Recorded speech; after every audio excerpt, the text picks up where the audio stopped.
Hello guys. कैसे हैं आप सभी? बढ़िया एकदम। तो आज हम पढ़ने जा रहे हैं कॉन्फ़िगरेशंस ऑफ अ ट्रांजिस्टर, कि हम ट्रांजिस्टर को सर्किट में किन किन तरीकों से लगा सकते हैं। गाइस, अब आपको पता ही होगा कि ट्रांजिस्टर एक थ्री टर्मिनल डिवाइस है, जिसमें ये एक टर्मिनल और ये एक टर्मिनल तीनों आपस में कनेक्टेड रहते हैं। तो गाइस, अगर हम इसे सर्किट में इस्तेमाल करना चाहते हैं तो हमें ये तो पता ही करना होगा कि कौन सा इनपुट पार्ट होगा, कौन सा आउटपुट पार्ट होगा, कौन सा कॉमन टर्मिनल वाला पार्ट होगा। तो इसीलिए हम ट्रांजिस्टर के कॉन्फ़िगरेशंस पढ़ते हैं। जैसे कि अगर आपने कंप्यूटर में देखा होगा तो कंप्यूटर में क्या होता है कि इनपुट, जैसे आप कीबोर्ड पे कुछ टाइप करते हैं, सीपीयू एक प्रोसेसर होता है जो मॉनिटर पे आपको आउटपुट देता है। और वही जैसे आपने मैथमेटिक्स में फंक्शंस पढ़े होंगे कि फंक्शंस में कोई एक फंक्शन है जिसमें हम कुछ इनपुट दे रहे हैं, वो कोई प्रोसेसिंग कर रहा है और उससे हमें एक आउटपुट मिल रहा है। तो वही हम यहाँ पे देखते हैं कॉन्फ़िगरेशंस ऑफ अ ट्रांजिस्टर, की कौन सा ट्रांजिस्टर का टर्मिनल इनपुट बनेगा, कौन सा आउटपुट टर्मिनल बनेगा और कौन सा बेस टर्मिनल बनेगा। ठीक है। तो यहाँ पे मैंने यहाँ तीन सर्किट्स लिख रखे हैं। पहला है कॉमन एमिटर सर्किट, दूसरा है कॉमन बेस सर्किट और तीसरा है कॉमन कलेक्टर सर्किट। ठीक है गाइस, इन तीन कॉन्फ़िगरेशंस में हम ट्रांजिस्टर को इस्तेमाल कर सकते हैं। तो पहले आप लिख लीजिएगा इन तीनों को, उसके बाद मैं आपको बताऊंगा कि कॉमन एमिटर और कॉमन बेस कॉमन कलेक्टर में फ़र्क क्या क्या होता है और सबसे बेस्ट कॉन्फ़िगरेशन कौन सा होता है ट्रांजिस्टर का। ठीक है गाइस, तो पहले आप इसे लिख लीजिए। उसके बाद आप एक हेडिंग डाल लीजिएगा आप, कॉमन एमिटर सर्किट पहला जो है। ठीक है गाइस, मैं इसे रब करता हूँ।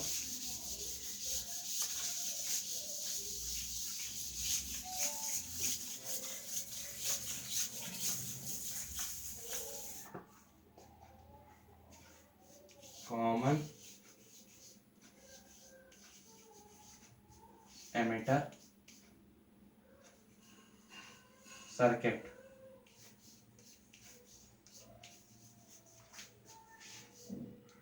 Common emitter circuit. आज मैं आपको यह भी बताऊंगा कि कौन सा कॉन्फ़िगरेशन बेस्ट यूज होता है, मतलब हमारे घरों में हम कौन सा ऐसा बेस्ट कॉन्फ़िगरेशन यूज करते हैं जिसमें ट्रांजिस्टर में अच्छा करंट भी दे और अच्छा वोल्टेज भी दे। अब मैं आपको सब बताऊंगा। तो पहले कॉमन एमिटर की बात करते हैं। तो कॉमन एमिटर में, जैसा कि हम नाम से ही देख रहे हैं, कॉमन एमिटर में जो इनपुट टर्मिनल होता है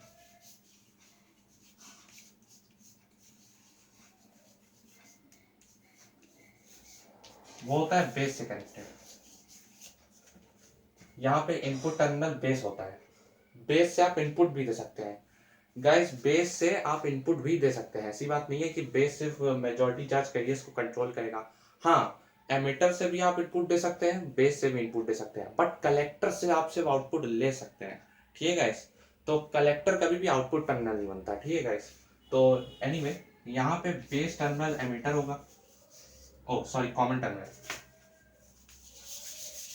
जैसा कि आप देख सकते हैं नाम से ही है, कॉमन टर्मिनल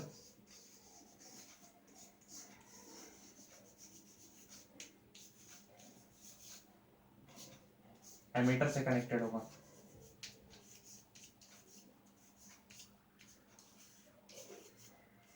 और गाइस, ये होगी ग्राउंडेड स्टेट।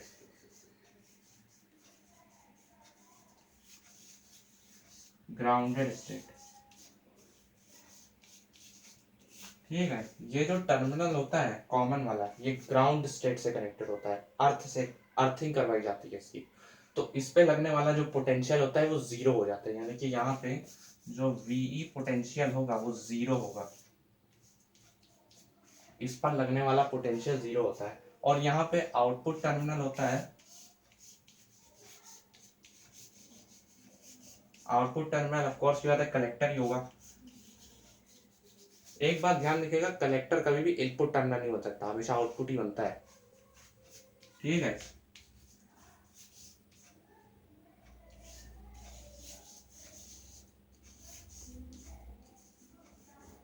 ठीक है, तो आप इसे लिख लीजिए। फिर उसके बाद मैं आपको इसका एक सर्किट डायग्राम बना के दिखाऊंगा। ठीक है गाइस, पॉज करके नोट कर लीजिएगा। पॉज करके नोट कर लीजिए। कर लिया? ओके।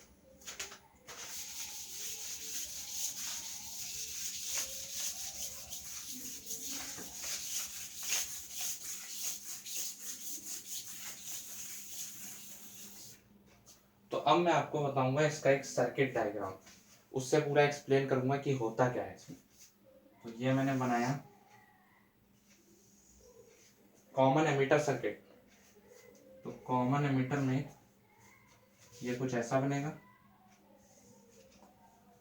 अब एमिटर तो क्योंकि हमें कॉमन टर्मिनल चाहिए, तो इनपुट टर्मिनल बेस होना था, तो इनपुट टर्मिनल बेस होगा। तो ये हो गया बेस, ये हो गया कलेक्टर और ये हो गया एमिटर। ये मैं एनपीएन के ले रहा हूं, तो करंट का डायरेक्शन बेस से एमिटर होगा for NPN.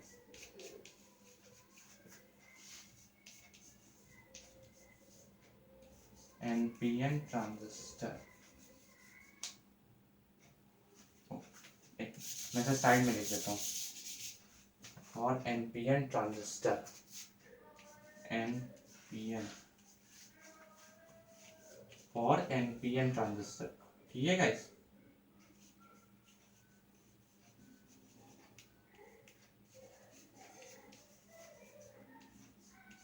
For NPN transistor, ठीक है गाइस। अब गाइस यहां से क्या होगा, यहां से मैंने एक टर्मिनल ज्वाइन किया, ये एमिटर वाला टर्मिनल तो ग्राउंड से कनेक्टेड होगा, इसकी मैंने अर्थिंग करवाई।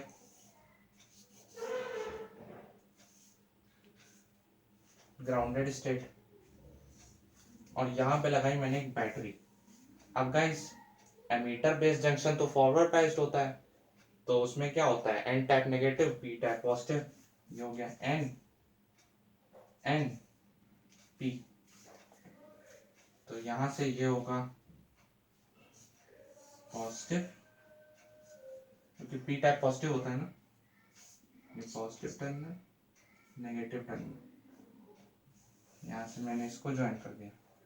उसके बाद यहाँ से एक टर्मिनल मैंने जोड़ा कलेक्टर से। अब ये तो रिवर्स बायस्ड होता है,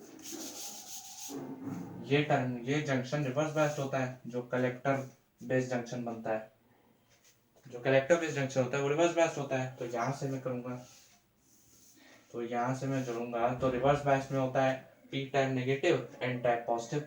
तो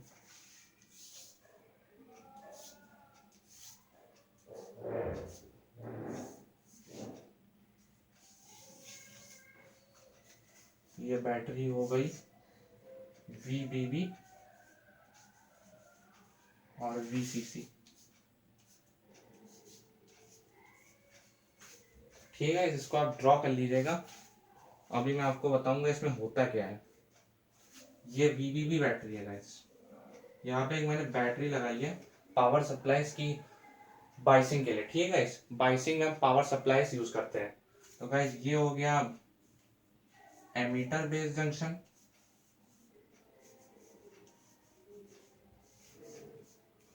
जो कि फॉरवर्ड बायस होता है, और ये collector base junction.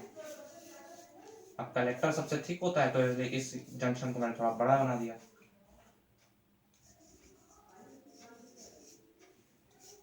Collector base junction,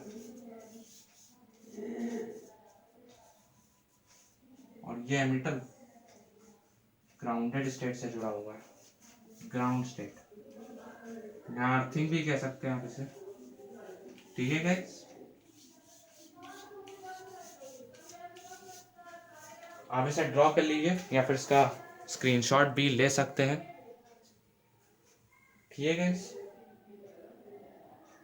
और गाइस आप यहाँ पे एक और चीज मेंशन कर लीजिएगा, एक और चीज मेंशन कर लीजिएगा।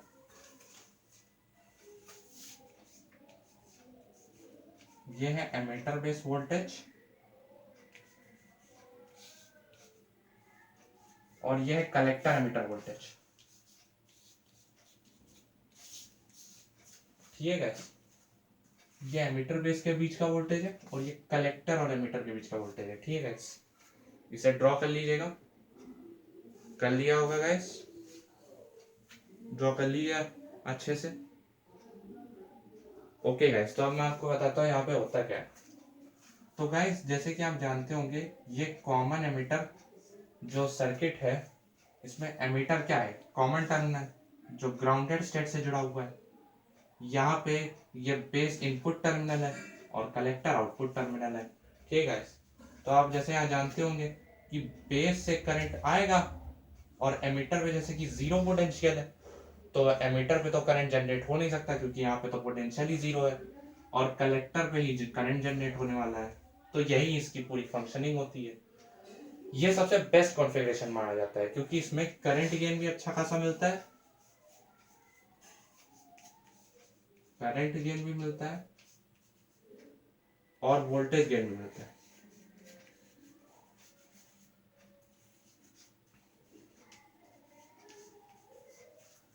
मतलब जिसपे हम जो इनपुट सिग्नल डालते हैं तो जो आउटपुट बनता है उसमें हमें करंट भी बहुत अच्छी मिलती है और वोल्टेज बहुत अच्छा मिलता है। ठीक है गाइस, इसे आप लिख लीजिएगा, यही इसकी पूरी वर्किंग होती है। लिख लिया होगा गाइस, पॉज करके लिख लीजिए। ओके, ये मैंने आपको एनपीएन के लिए बताया क्योंकि गाइस एनपीएन ही सबसे ज़्यादा यूज ट्रांजिस्टर होता है। एनपीएन को ज़्यादा प्रेफर करते हैं क्योंकि एनपीएन में इलेक्ट्रॉन से करंट जनरेट होता है और इलेक्ट्रॉन का करंट होल से ज़्यादा होता है, इसलिए हम एनपीएन को ज़्यादा प्रेफर करते हैं।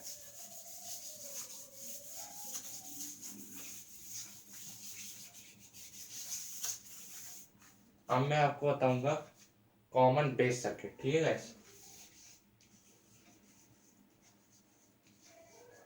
Common base circuit, common base circuit, यहाँ पे बेस कॉमन टर्मिनल बनेगा, कॉमन बेस सर्किट सीबी।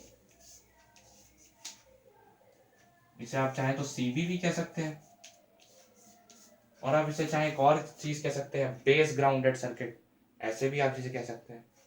तो इसका मैं अगर आपको डायग्राम बताऊं तो यहाँ पे भी हम एनपीएन यूज करेंगे।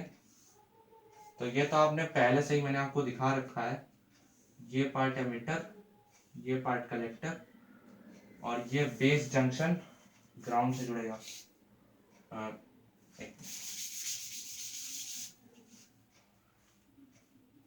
ये बेस जंक्शन ग्राउंडेड स्टेट होगी, ऐसे ऐसे ऐसे ऐसे, grounded state junction, emitter collector base. यहाँ से मैंने एमीटर से एक टर्मिनल ज्वाइन किया, एक बैटरी लगाई ताकि बाइसिंग हो जाए। अब ये तो फॉरवर्ड बायस्ड होगा, तो फॉरवर्ड बायस्ड में ये होता है एन पी एन, तो N type negative, P type positive, यानी कि यहाँ पे मैंने लगाया नेगेटिव और यहाँ पे लगाया पॉजिटिव टर्मिनल। इसे मैं कह सकता हूँ वीई। ये बैटरी के नाम होते हैं गाइस, ठीक है। चाहे तो आप इसे वीईबी भी लिख सकते हैं, कोई गलत नहीं है, बट जनरली जो बुक्स में लिखा रहता है वो यही लिखा रहता है। ठीक है गाइस, तो यहाँ से आप इसे ज्वाइन कर दीजिए। मैंने यहाँ पे कलेक्टर से एक टर्मिनल ज्वाइन किया और यहाँ पे रिवर्स बायस्ड होता है, इसे मैं थोड़ा बड़ा बना देता हूँ क्योंकि कलेक्टर बड़ा होता है ना, सबसे थिक पार्ट, तो कलेक्टर बेस जंक्शन जो होता है वो इससे बड़ा होता है। यहाँ पे होती है रिवर्स बायसिंग, तो रिवर्स बायसिंग में पी टाइप नेगेटिव होता है और एन टाइप पॉजिटिव होता है। तो मैं ऐसा कर सकता हूँ, ये सॉरी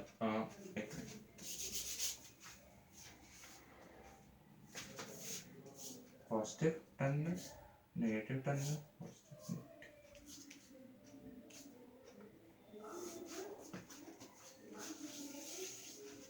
इसे आप लिख सकते हैं वीसीसी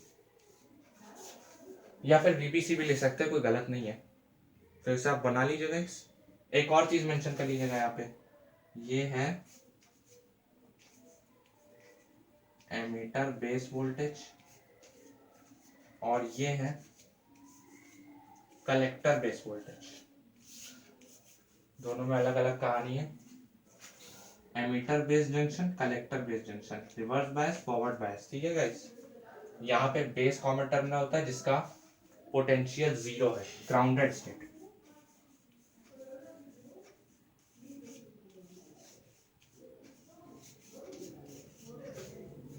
ठीक है, अब इसे लिख लीजिए, पॉज करके नोट कर लीजिएगा गाइस। कर लिया। यहाँ पे एक बात और लिख लीजिएगा, एक बात ये भी लिख लीजिएगा कि एमीटर जो होता है यहाँ पे होता है इनपुट टर्मिनल, मतलब इनपुट टर्मिनल से एमीटर ज्वाइन होता है, और कलेक्टर है आउटपुट टर्मिनल। और बेस है कॉमन टर्मिनल। गाइस यहाँ पे जो कॉमन टर्मिनल होता है वो एक रेफरेंस की तरह काम करता है पूरे सर्किट में। मतलब ये जो बेस है, मतलब जो कॉमन टर्मिनल से जुड़ा है, ये एक रेफरेंस पॉइंट की तरह काम कर रहा है पूरे सर्किट में, जो हमें इसकी पूरी मतलब फंक्शनिंग बताएगा। ये एक रेफरेंस पॉइंट की तरह काम कर रहा है। ठीक है, तो आपको ये समझ में आ गया होगा। इसे बना लीजिएगा या फिर इसका स्क्रीनशॉट भी आप ले सकते हैं। ठीक है, पॉज करके ले लीजिए। ले लिया होगा गाइस। ओके, तो अब मैं आपको बताऊंगा कॉमन कलेक्टर सर्किट। ठीक है गाइस, तो इसे मैं रब करने जा रहा हूँ।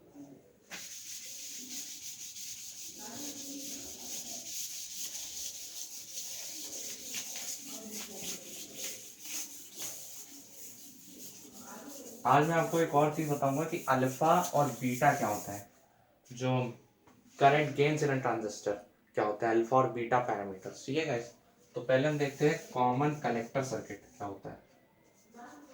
कॉमन कलेक्टर सर्किट, कलेक्टर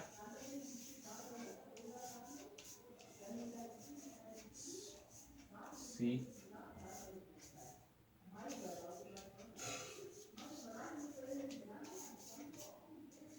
अच्छा गाइज, इन कॉन्फ़िगरेशंस की जरूरत पड़ी क्योंकि गाइज अगर आप ध्यान से देखें तो हमारा जो पूरा मेन सर्किट है हाउस का, उसमें क्या होता है, हमें दो टर्मिनल्स चाहिए, इनपुट के और आउटपुट के, और बीच में कॉमन।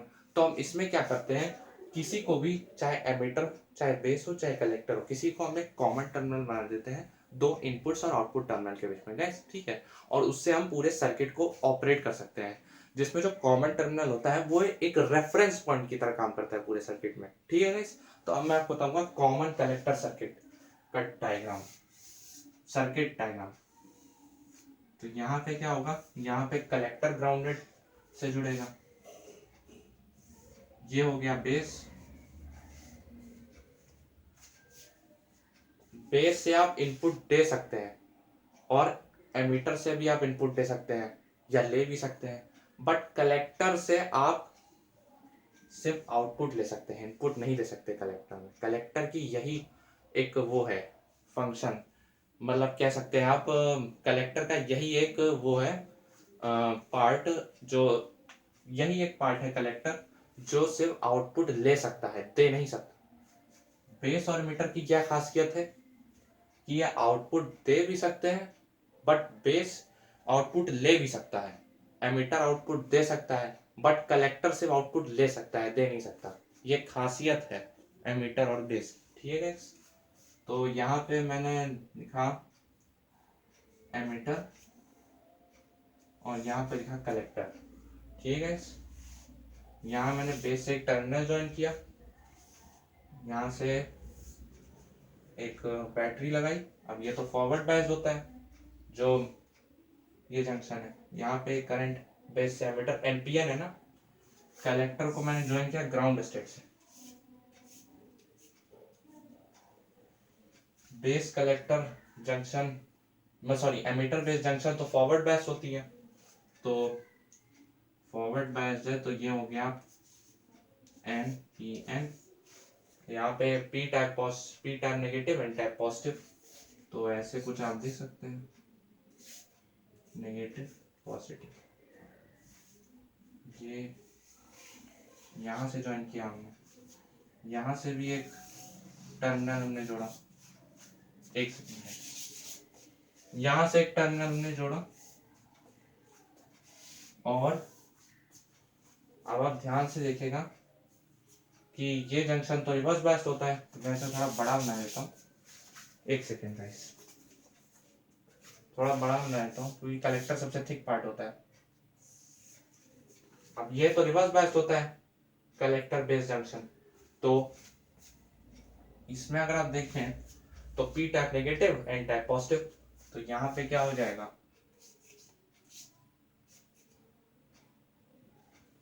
सॉरी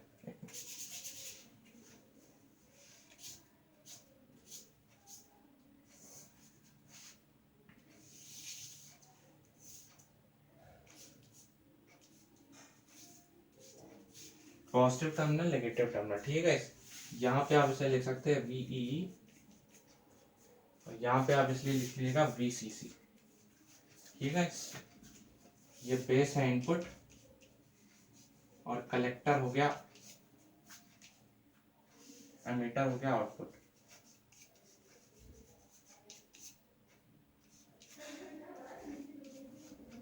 एमीटर हो गया आउटपुट। एमीटर को आप करंट दे भी सकते हैं, उससे करंट ले भी सकते हैं। बेस को आप सिर्फ करंट दे सकते हैं, बट कलेक्टर से आप सिर्फ करंट ले सकते हैं। तो यही इन सब की खासियत होती है। ठीक है, तो इसे बना लीजिएगा और या फिर इसका स्क्रीनशॉट भी ले सकते हैं। और यहाँ पे कलेक्टर जो है वो कॉमन टर्मिनल हो गया।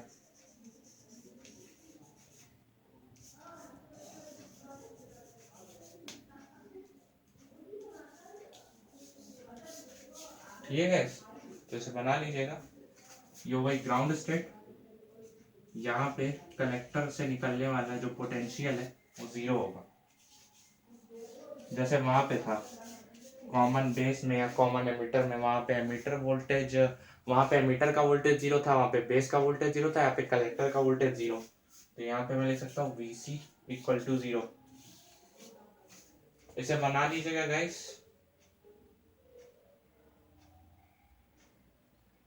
इसे बना लीजिएगा गाइस। NPN ट्रांजिस्टर है, बेस से एमीटर में करंट जा रही है। ठीक है गाइस, उसके बाद मैं बताऊंगा करंट गेन इन ट्रांजिस्टर क्या होता है। बना लीजिए गाइस, या फिर स्क्रीनशॉट भी ले सकते हैं आप। बना लिया? ओके।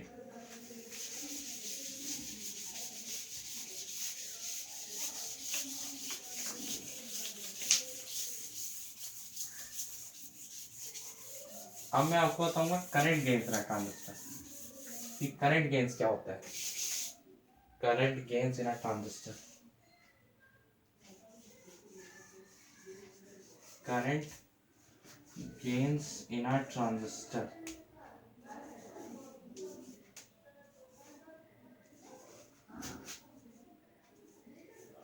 करंट गेन्स इन ट्रांजिस्टर। ठीक है गाइस, करंट गेन्स इन ट्रांजिस्टर, इसकी आप हेडिंग डाल लीजिएगा। और अब मैं आपको बताऊंगा इसमें होता क्या है। ठीक है गाइस, तो गाइस बेसिकली ट्रांजिस्टर में दो करंट गेन्स डिफाइन होते हैं, अल्फा और बीटा। अल्फा और बीटा क्या होते हैं? Common base current application factor या फिर कॉमन एमिटर एप्लीकेशन फैक्टर। ठीक है गाइस, तो एक्चुअली अल्फा बीटा होता क्या है, ये सिग्निफाई करता है कि कौन सा करंट किससे कितना ज्यादा है। जैसे कि मान लीजिए मैंने यहाँ लिखा अल्फा, जैसे मान लीजिए, सॉरी मैं आपको ऐसे समझाता हूँ। जैसे मान लीजिए मैंने आपको पिछले वीडियो में एक फॉर्मूला बताया था, I equal to IB plus IC for NPN और PNP दोनों के लिए। ठीक है गाइस, मैंने आपको एक फॉर्मूला बताया था। अगर आप ध्यान से देखें तो मैंने आपको ये बताया था कि जो कलेक्टर करंट होता है वो एमिटर करंट का 90 से 95% होता है, 90 से 95% होता है। IE का 90 से 95% होता है। ठीक है गाइस, तो जो अल्फा होता है वो इन दोनों के बीच का एक रिलेशन है, एक रिलेशन है इन दोनों के बीच का कि आई से कितना ज्यादा है। ठीक है गाइस, तो अगर आप यहाँ पे ध्यान से देखें तो मैं अगर यहाँ पे ऐसे लिखूँ IC इक्वल टू 90 to 95% को अगर आप चेंज करें तो ये हो जाएगा 0.95, चलिए मैं लिख देता हूँ, इंटू आई। ठीक है, यहाँ पे ध्यान से देखें तो IC जो है IE का इतना परसेंट है, मतलब इतना सा पार्ट है, और इतना सा ही पार्ट क्या हो जाएगा, इतना सा ही पार्ट हो जाएगा अल्फा। यही होता है अल्फा, IC और IE के बीच का रिलेशन। IC एंड IE के बीच के रिलेशन को हम कहते हैं अल्फा। ठीक है, यहाँ पे आप अल्फा को ये भी लिख सकते हैं IC अपॉन I।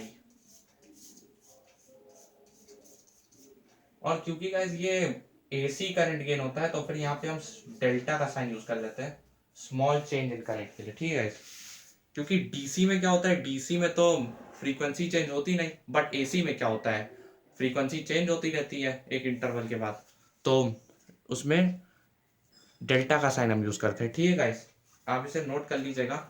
अभी मैं आपको अलग से इसके डेफिनेशन लिखवा दूंगा। ठीक है गाइस, नोट कर लीजिएगा। ओके गाइस, तो मैं इसे मिटाता हूँ, मैं इसे मिटा दूँ। आप हेडिंग डालिएगा first common base current amplification factor, क्योंकि कॉमन बेस का होता है, जो कॉमन बेस में जो करंट का गेन हो रहा होता है, common base current amplification factor, amplification factor, या फिर इसे आप ये भी कह सकते हैं AC current gain alpha, amplification factor और एसी करंट गेन अल्फा। क्योंकि एसी, क्योंकि इसमें जो हम इनपुट डालते हैं वो एसी का मतलब डालते हैं। आप जैसे आपको पता होगा हमारे घर में एसी करंट आता है, डीसी तो आता नहीं है, क्योंकि डीसी के बहुत सारी डिसएडवांटेजेस होती हैं और एसी का बहुत अच्छा एडवांटेज होता है डीसी पे। इसलिए हमारे जो हम इनपुट डालते हैं ट्रांजिस्टर में वो एसी होता है और जो आउटपुट निकलता है वो भी एसी ही होता है।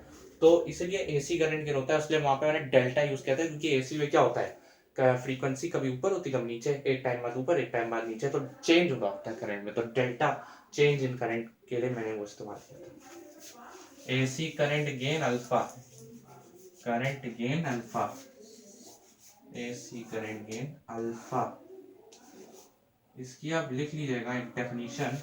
पहले इसकी हेडिंग डाल लीजिए, फिर मैं आपको इसकी एक डेफिनेशन लिखवाता हूँ। ठीक है, हेडिंग डाल लीजिएगा, फिर मैं आपको इसकी एक डेफिनेशन लिखवाता हूँ, AC current gain alpha.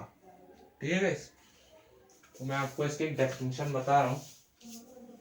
It is defined as, it is defined as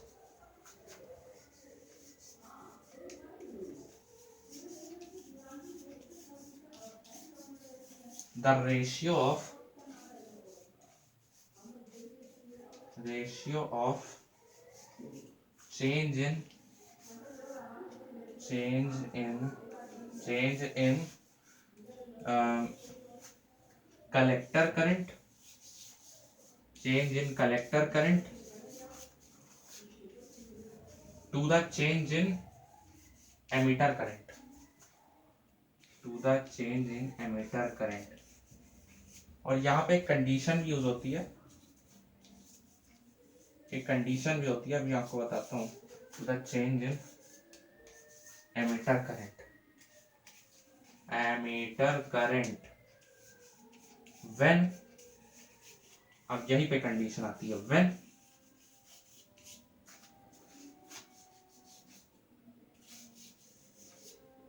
when base collector voltage is kept constant, BC voltage is kept constant, जब बेस कलेक्टर वोल्टेज कांस्टेंट रखा जाता है तभी ये कंडीशन अप्लाई होगी, इस constant. मतलब ये रेशियो का सिग्निफिकेंस तब तक है जब तक ये वोल्टेज कांस्टेंट है, जो बेस कलेक्टर वोल्टेज होता है, जो बेस, जो कॉमन बेस होता है, कॉमन बेस सर्किट, उसमें जो बेस कलेक्टर वोल्टेज है अगर वो कांस्टेंट है तो तभी ये कंडीशन अप्लाई हो सकती है, मतलब तभी इस जो common base current amplification factor का सिग्निफिकेंस है अल्फा का, तभी है, वरना नहीं हो सकता। ठीक है, तो आप इस डेफिनेशन को लिख लीजिएगा और मैं आपको इसका साइड में एक फॉर्मूला भी अभी बताऊंगा। वैसे मैंने आपको लिखवा ही दिया था, इसे नोट कर लीजिएगा। कर लिया होगा गाइस? Okay,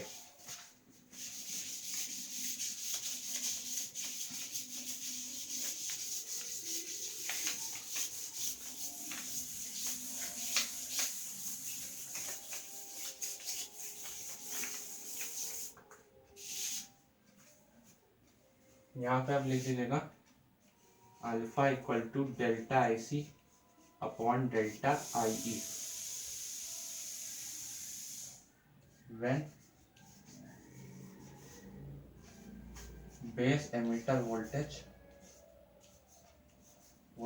is constant. एक मिनट, मैं इसको सबस्क्रिप्ट में लिख लेता हूँ, BC voltage is constant, is constant, ये तभी सिग्निफिकेंस है इसका, ठीक है। इसका आपसे लिख लीजिएगा या फिर इसका स्क्रीनशॉट भी ले सकते हैं। लिख लीजिए, लिख लीजिए जल्दी से। ओके, अब मैं आपको बताऊंगा बीटा क्या होता है।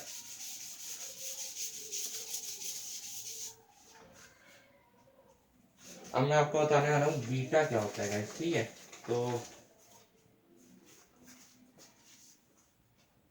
तो मैं आपको फिर से उस फॉर्मूले की तरफ लेके चलता हूँ। I equal to I B plus I C. जो बीटा जो होता है, जिसे हम वो भी कहते हैं common emitter current amplification factor या फिर एसी करंट गेन बीटा। ये क्या होता है, इन दोनों करंट्स का रिलेशन, इन दोनों करंट्स के बीच का एक एक्सप्रेशन आई बी और आई सी, ठीक है। अगर आप ध्यान से देखें तो यहाँ पे कौन सी करंट बड़ी होगी, अब जाहिर सी बात है आईसी बड़ी होगी, क्योंकि सबसे ज्यादा करंट तो आईसी में ही जाती है। आईबी में तो बहुत कम करंट होती है, उसकी करंट को तो हम नेग्लिजिबल भी मान लेते हैं, मतलब होती नहीं है जनरल में बट मान लेते हैं। आईसी तो यहाँ पे आप देखिए, तो अगर मैं कहूँ कि आई बी आई का कितना पार्ट होता है, तो आई बी आई का 1 से 5% होता है।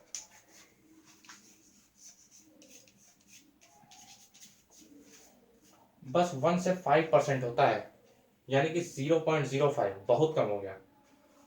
तो यहाँ पे आईसी जो होगा वो आईबी का लगभग 19 पार्ट होगा, लगभग इतना ही होता है, ठीक है गाइस। क्योंकि अगर आप ध्यान से देखें तो आईबी आई का इतना पार्ट है और आईसीआई का कितना था, 90 से 95%। तो आप कैलकुलेट कर सकते हैं, लगभग इतना ही आता है।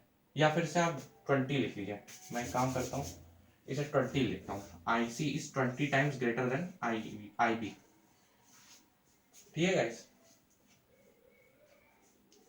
इसे अगर आप परसेंटेज में कन्वर्ट करना चाहते हैं तो कोई दिक्कत नहीं है, ठीक है गाइस। तो अगर मैं देखूं तो जो आईसी है वो आईबी का अगर इतना पार्ट है, तो इस 20 की जो वैल्यू है वो होगी बीटा आईबी, क्योंकि जो आईबी और आईसी के बीच का रिलेशन है वो क्या है, बीटा ही तो है, और बीटा ही इन दोनों को सिग्निफाई कर रहा है। तो फिर आईसी जो है वो आईबी के कितना बड़ा होगा वही बीटा हमें बताएगा, जो रेशियो होगा इन दोनों का। तो बीटा को आप ऐसे ही लिख सकते हैं, delta I C upon delta I B, और ये होता है कॉमन एमिटर सर्किट के लिए। डेल्टा की यूज क्या आप समझ गए होंगे, मैंने आपको पहले ही बताया था। इसे लिख लीजिए या फिर इसका स्क्रीनशॉट भी आप ले सकते हैं। लिख लीजिए गाइस, पॉज करके लिख लीजिए या फिर स्क्रीनशॉट भी ले सकते हैं।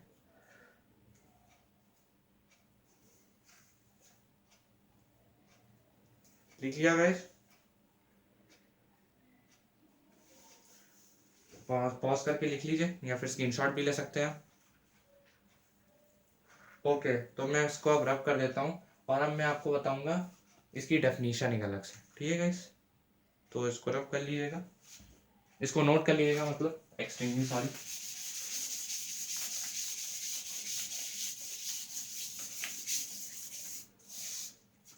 अब आते हैं सेकंड, कॉमन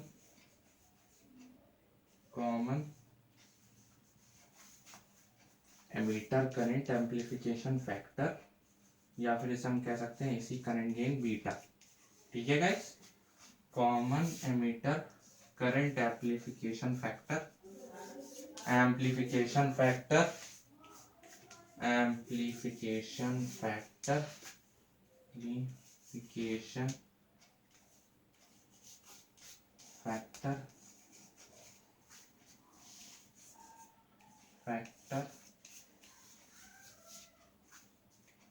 और AC current gain beta, AC current gain beta.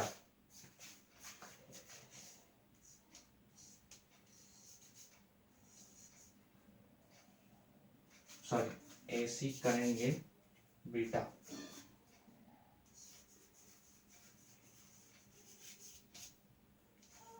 AC current in beta.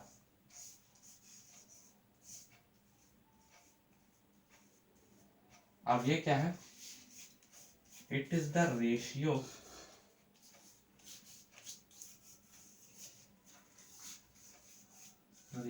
of it is the ratio of change in collector current,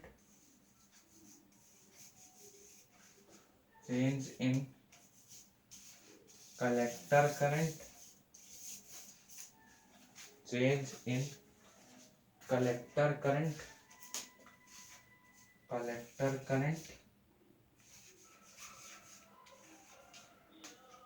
change in collector current, change in collector current. It is the ratio of change in collector current to the change in base current. ये IB और IC के बीच का relation होता है. यहाँ पे भी एक कंडीशन होती है.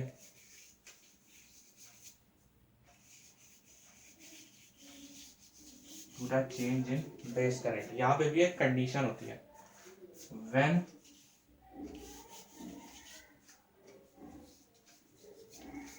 यहाँ पे एक कंडीशन होती है when emitter collector voltage is kept constant.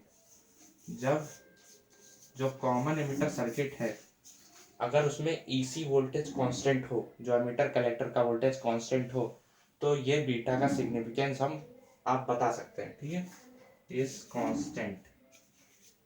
Sorry एक minute, this ratio is constant. Sorry, this voltage is constant. Very sorry.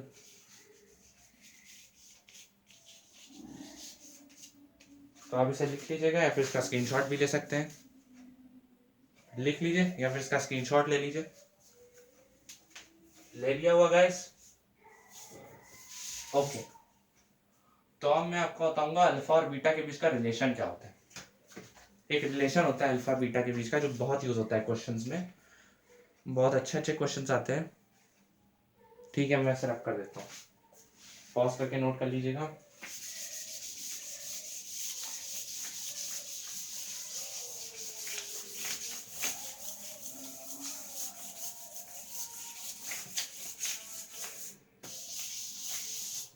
अब हम आते हैं बीटा का एक अलग सा formula, delta IC upon delta IB. Delta IB when collector emitter या फिर emitter collector voltage is constant. इसमें कंफ्यूज मत होइएगा, चाहे उसे कलेक्टर एमीटर लिखे चाहे एमीटर कलेक्टर लिखे, बात एक ही. Voltage is constant. कांस्टेंट. ठीक है गाइस, इसे लिख लीजिएगा. उसके बाद मैं आपको बताऊंगा एक रिलेशन अल्फा और बीटा के बीच का जो बहुत यूज होता है और बहुत से क्वेश्चन में काम आता है. लिख लिया होगा गाइस? पॉज करके लिख लीजिए. लिख लिया गाइस? ओके.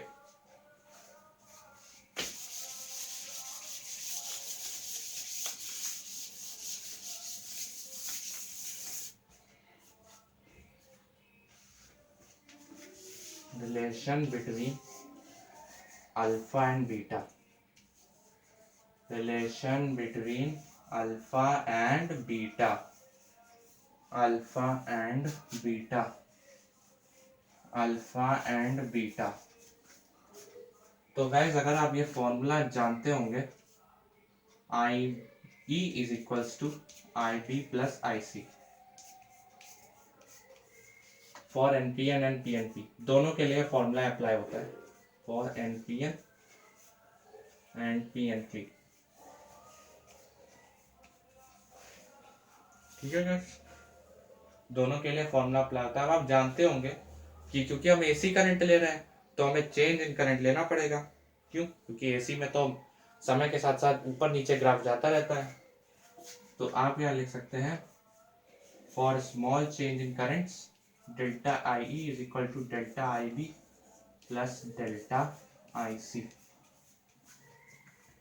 ठीक है गाइस, डेल्टा आई बी से दोनों साइड डिवाइड कर दीजिए, dividing both sides by delta I B, दोनों तरफ डेल्टा आई बी को डिवाइड कर दीजिए, dividing both sides by delta I B. और गाइस ये बहुत ही स्मॉल चेंज होता है, ये नहीं कि बहुत ही लार्ज चेंज हो गया करंट में, बहुत छोटा सा चेंज होता है, माइन्यूट सा चेंज होता है करंट में। ठीक है, both sides by I B delta I B, तो हमें मिलेगा delta I B delta I E upon delta I B.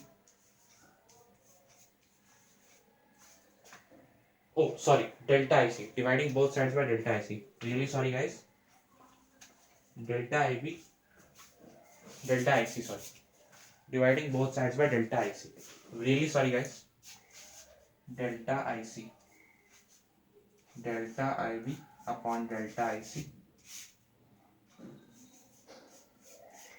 इधर क्या हो जाएगा वन, दोनों एक दूसरे को कैंसिल करके वन कर देंगे। ठीक है गाइस, अब गाइस अगर आप यहाँ ध्यान से देखें तो अल्फा क्या होता था, delta I C upon delta I, तो ये उसका रिवर्स है, तो यहाँ पे आप लिख सकते हैं वन बाय अल्फा। अल्फा को मैंने आपको क्या बताया था, अल्फा मैंने आपको क्या बताया था, delta I C upon delta I. अगर ये वन बाय अल्फा हो जाएगा तो क्या होगा, इसका रिवर्स ही तो होगा, delta I upon delta I सी।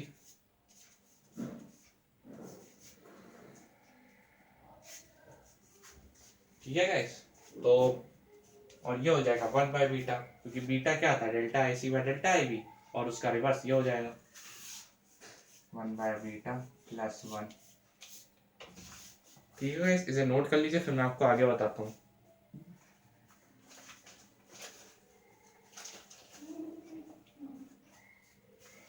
अब गाइस आप यहाँ पे क्या कीजिएगा, पहले मैं सिर्फ कर देता हूँ, आपने इसे नोट कर लिया होगा गाइस, ओके।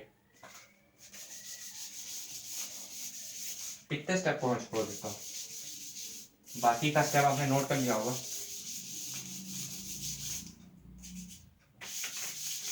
उस स्टेप को अभी मैं लिख देता हूँ फिर से,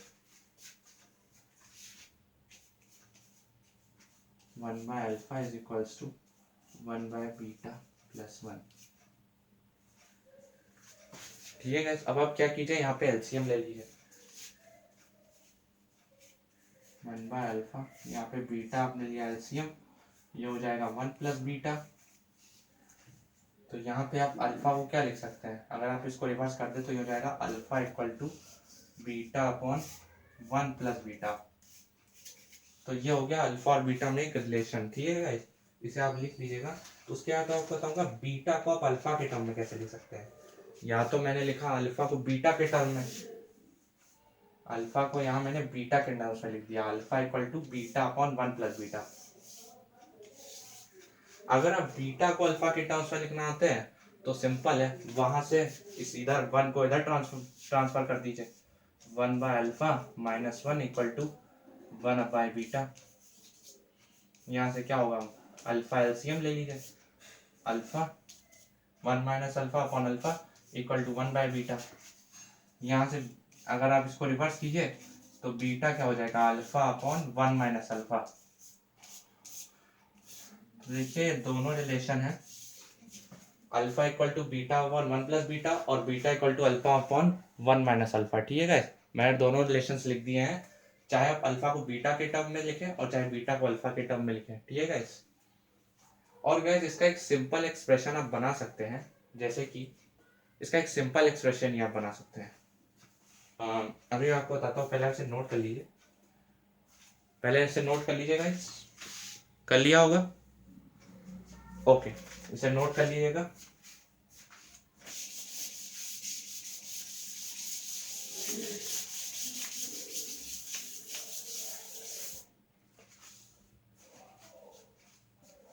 ठीक है गाइस, तो यहाँ पे क्या हुआ, अल्फा इक्वल टू, मैंने एक्सप्रेशन निकाला था beta upon one plus beta, और यहाँ पे एक अलग सा एक्सप्रेशन बताया था beta equal to alpha upon 1 minus alpha.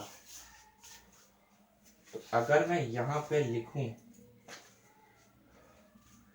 अगर मैं बीटा को इधर ले आऊं, कुछ सेकंड्स के लिए मान लीजिए मैंने बीटा को इधर ले आया, मैं बीटा को इधर ले आया, तो क्या हो जाएगा, अल्फा और beta equal to 1 plus beta. और मान लीजिए मैं बीटा को इधर ले गया और 1 माइनस अल्फा को इधर ले आया, तो ऐसे मैंने कर दिया alpha upon beta 1 minus alpha upon 1। ठीक है गाइस। तो अगर आप ध्यान से देखें, अगर हम इन दोनों को इक्वल कर दें तो क्या होगा, आप बताइए गाइस क्या होगा। अगर हम इन दोनों को इक्वल कर दें तो ये कुछ ऐसा बन सकता है, 1 upon 1 plus beta equal to 1 minus alpha upon 1। तो ये बन जाएगा 1 minus alpha 1 plus beta equal to 1। ये भी एक अच्छा एक्सप्रेशन है जो हम न्यूमेरिकल्स को सॉल्व करने के लिए यूज कर सकते हैं। एक अच्छा एक्सप्रेशन है, इसे नोट कर लीजिएगा गाइस, ठीक है। मैंने क्या किया, alpha equal to beta upon 1 plus beta expression बताया था मैंने अभी आपको, और यहाँ पे बीटा का एक्सप्रेशन बताया alpha beta equal to alpha upon 1 minus alpha. ठीक है गाइस। तो यहाँ से क्या होगा, अगर मैं देखूं बीटा